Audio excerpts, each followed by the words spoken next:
Bismillahirrahmanirrahim. Alhamdulillah Rabbil Alamin wa bihi nasta'in. Assalamualaikum warahmatullahi wabarakatuh dan salam sejahtera. Yang berbahagia Datuk Seri Khalid Nordin, Naib Presiden UMNO dan Ketua UMNO bahagian, yang berhormat Datuk Seri Panglima Bung Mokhtar, Bos UMNO Sabah,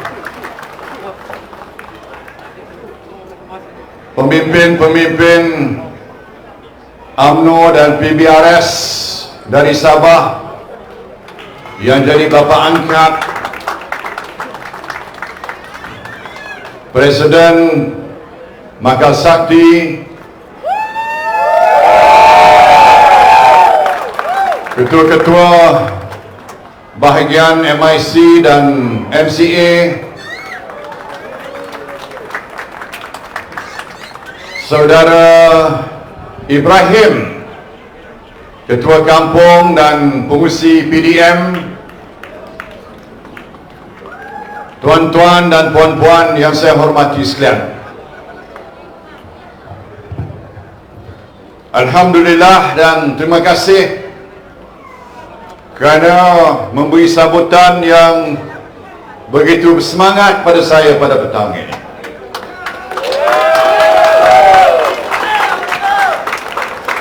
Saya berasa amat teruja walaupun dalam kepanasan terik, tapi yang berdiri di luar KDP tidak berganjak, terus berdiri tegak menunjukkan sokongan yang padu kepada Barisan Nasional.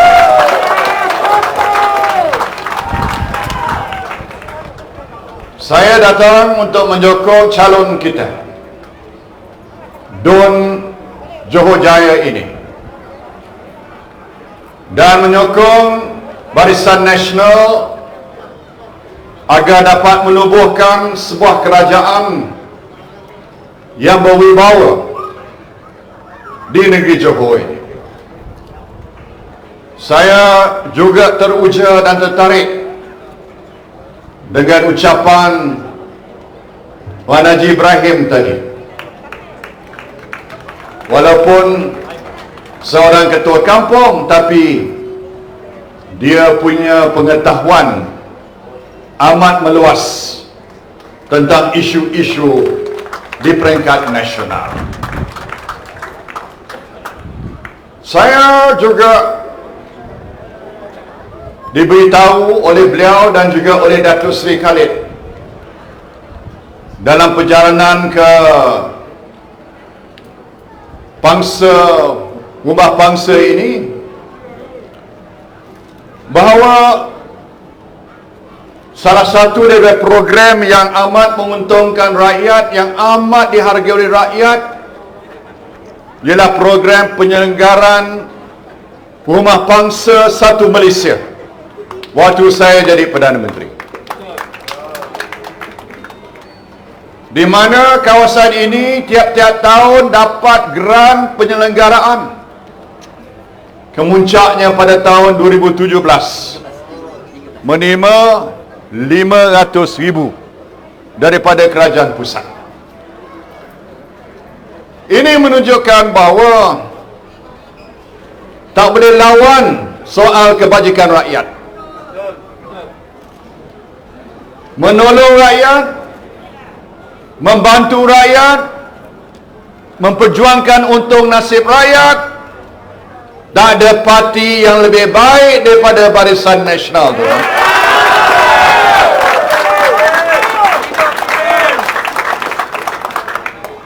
Parti lain dia boleh janji, tapi dia tipu. Nak janji, siapa pun boleh janji. Nak cakap, semua boleh cakap. Tapi satu-satu parti yang janji dan kita tunaikan janji kita ialah Parti Barisan Nasional.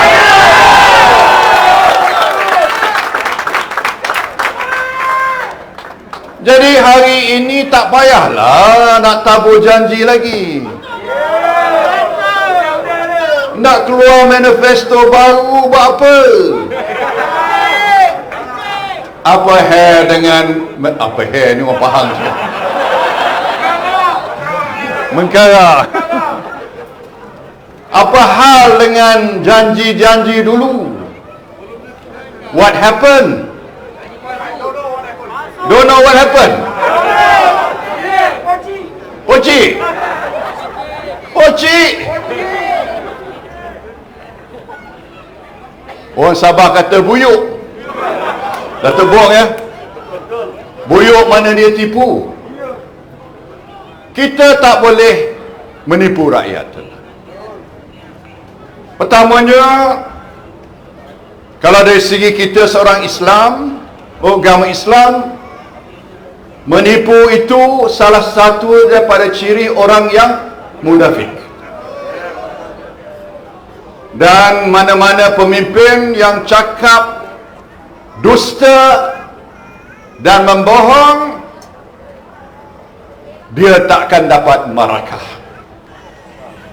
Sebab itulah tak semena-menanya riwayat kerajaan PH hanya 22 bulan sahaja. Betul tidak? Bila dia tipu punya tipu, sebelum pilihan raya, janji-janji manis, tak putus-putus bertalu-talu, sampai Guan Eng kata, kalau Barisan Nasional bagi 2,000 BRIM, Pakatan Harapan pun boleh bagi 2,000 BRIM. Bila dia jadi Menteri Kewangan, berapa dia bagi? Tuan-tuan pun boleh jawab, saya tak payah sebut. Saya dah siapkan dana untuk bagi BRIM 2,000 kalau kita menang hari itu. Tapi bila kita kalah, mereka telah batalkan BRIM. Kononnya BRIM ni membuat kita ni malas. Si Atuk kata, buat kita malas. Lepas tu Atuk kata suruh ikat perut.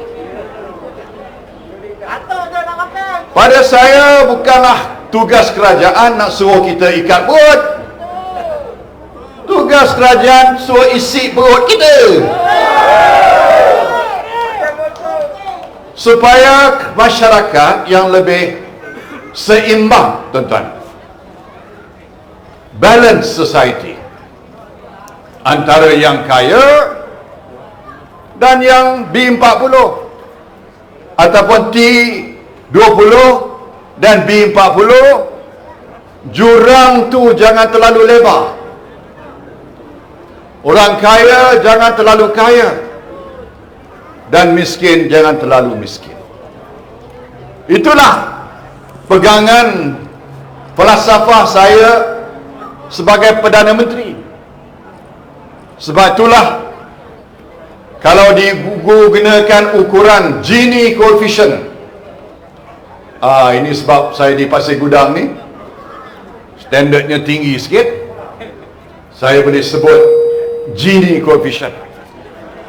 Ini Gini coefficient ini ukuran jurang perbezaan pendapatan di antara yang miskin dan yang kaya.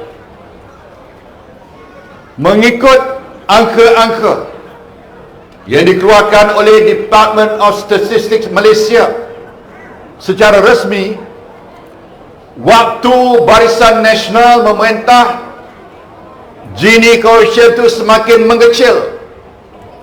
Berarti dasar-dasar kita dapat merapatkan jurang pendapatan antara kaya dan miskin, tuan-tuan, melalui pelbagai-bagai usaha yang kita lakukan, termasuk BRIM, bantuan sekolah, subsidi, dan berbagai-bagai lagi yang kita berikan, termasuk kenaikan gaji yang sepatutnya pejabat-pejabat awam dapat 2 kenaikan tahunan pada 2018, tuan-tuan.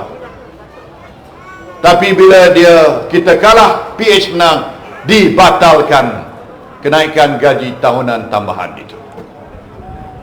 Dalam 9 tahun, tuan-tuan, Gini coefficient itu semakin mengecil.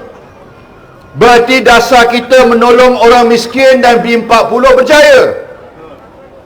Bukan saya kata berjaya, Department of Statistics Malaysia kata dasar kita berjaya. Tapi bila 22 bulan PH disambung dengan PN, apa jadi? Dia jadi reverse pula, terbalik, semakin lebar.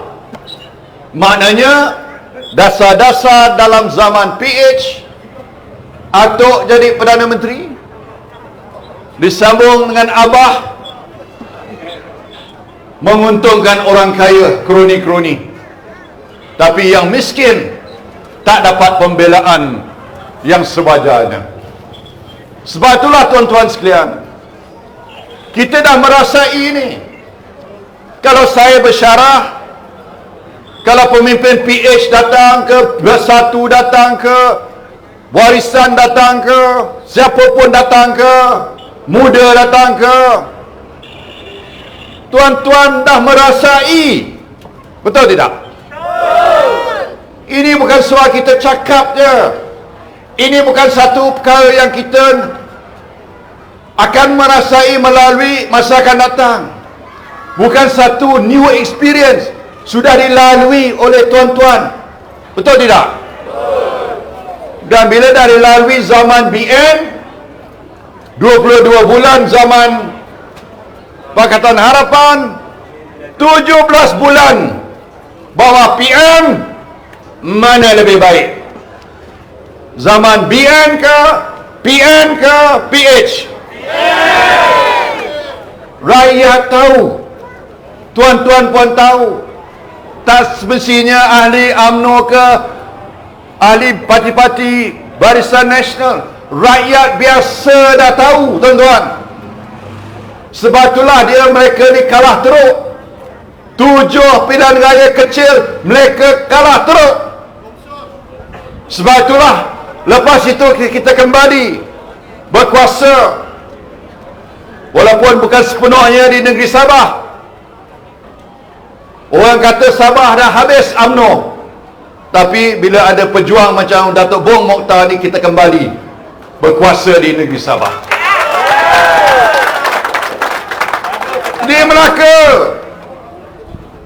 Di Melaka terpampang gambar Abah, billboard besar-besar dengan tagline Abah sayang Melaka. Akhirnya orang Melaka kata, yang sayang Abah pokok-pokok yang sayang. Sebab bila dia kalah teruk di Melaka, berarti apa? Ditolak oleh orang Melaka Bersatu, PBBM. Orang UMNO sana, BN tak nak terima PBBM. Kenapa? Saya tanya kenapa? Kerana kita macam mana Datuk nak terima kata. Tadi Cik Ibrahim sebut tadi, Tuan Haji Ibrahim sebut kata. Nak terima kata ni sakit, tuan-tuan. Sebab apa? Sebab dia telah mengkhianati kita. Perit kita nak terima dia. Jadi Abah pun walaupun kita kalah poster, Kita bukan bertanding poster, tuan-tuan. Bukan kita bertanding billboard. Kita bertanding apa? Kita bertanding nakkan hati nurani rakyat. The contest is not about posters. Jadi dia taburlah poster. Satu hari itu saya lalu Melaka, daripada kereta saya, daripada satu tempat, asyik tengok gambar dia je. Tengok betul. Saya memang hampir tiap-tiap pokok gambar dia. Saya kata, tak apa. Kita kalah gambar tak apa. Kita kalah poster tak apa. Tapi kita menang bila sampai kita buka peti undi. Jadi BN menang dengan majoriti yang besar, 2/3 lebih. 3 suku menang. Bukan kita 3 suku, tapi menang 3 suku. Orang tak percaya kita menang. Bila sampai di Johor ni, saya menjangkakan Abah nak pakai tagline yang sama. Abah sayang Johor. Tapi mata tempat saya pergi tak ada pula. Dia tukar Abah prihatin. Orang Johor tak sanggup kata dia sayang Johor. Jadi kalau Abah tak sayang Johor, biarlah bosku sayang Johor.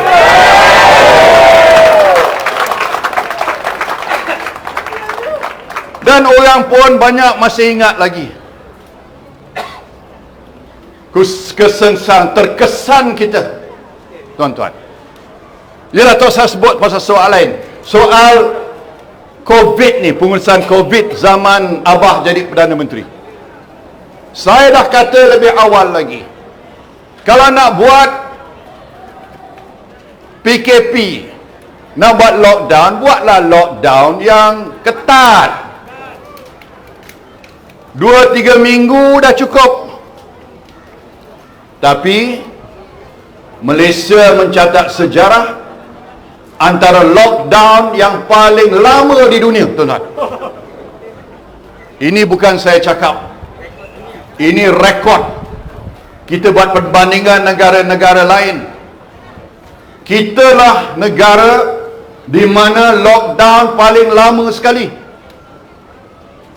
Dan saya tahu keseksaan dilalui oleh tuan-tuan.